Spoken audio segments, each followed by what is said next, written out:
At the end of the day, the launch of the District of Columbia Vulnerable Populations Community Healthcare Coalition is really about one thing. It is about making sure that all residents of the District of Columbia and our region are prepared to keep themselves, their family, their neighbors safe in the event of a disaster or emergency.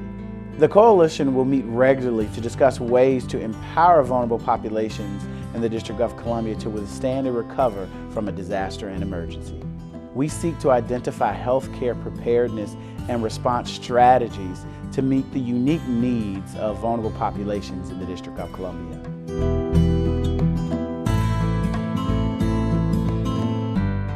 Well, the word implies that vulnerable. These are the populations that are typically left behind.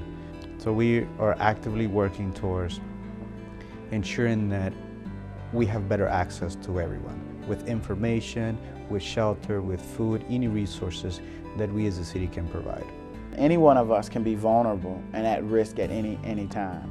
But there are members of our community that we know are at greater risk. So we really need to think about those members of our community so that as we are structuring our response plans and are putting in our communication strategies, that we're thinking about how do we get information out to the broader population? How do we make sure that those individuals in particular who we know are at greater risk when it comes down to there being an emergency or disaster have information in the way that they need it so that they can do what they need to do to protect themselves, their family, and their communities.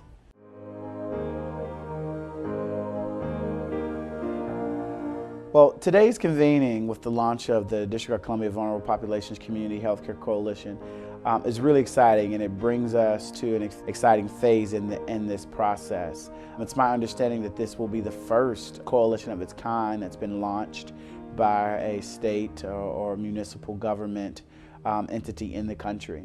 It's getting major key players to sit down and talk about this, and communicating with each other is the key to that.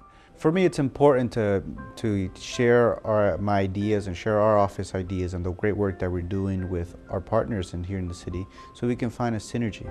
Where do our activities overlap and how do we help each other achieve our mutual goals? The significance is that it's going to possibly save lives, it's going to increase the quality of life, it's going to decrease the stress level of the families that may not live in the area. This group has come together not because of legal requirements, but because it's the right thing to do, and that everyone here is speaking to a higher purpose.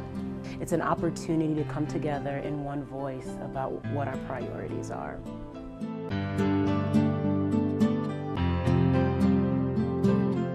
This issue is one that's quite dear to my heart. The population that I serve is the elderly and disabled within the District of Columbia.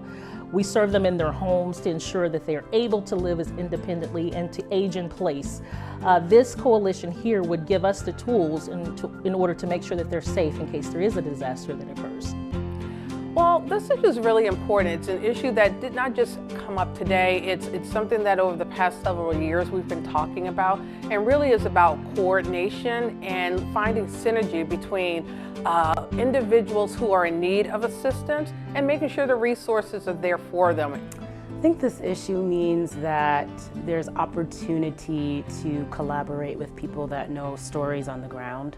And as a volunteer, I'm always concerned about my Sudanese community who came to US fairly recent, you can say 10 to 12 years max. They just don't know a lot about what's available in the system to help them and their communities and their families.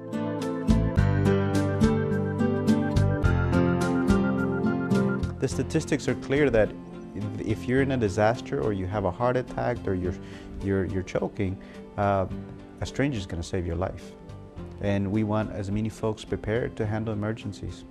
I think the most important thing that can happen with this coalition is that the education for the community is forefront. By coming together, we can make sure that we communicate, share resources, and more importantly, serve the population. We want to make sure that people are aware of information and resources and the tools that are in place that are going to help them be able to withstand, respond, and recover. We want to break through bureaucracy, we want to break down silos and bring together all our partners, government, nonprofit, private sector, providers.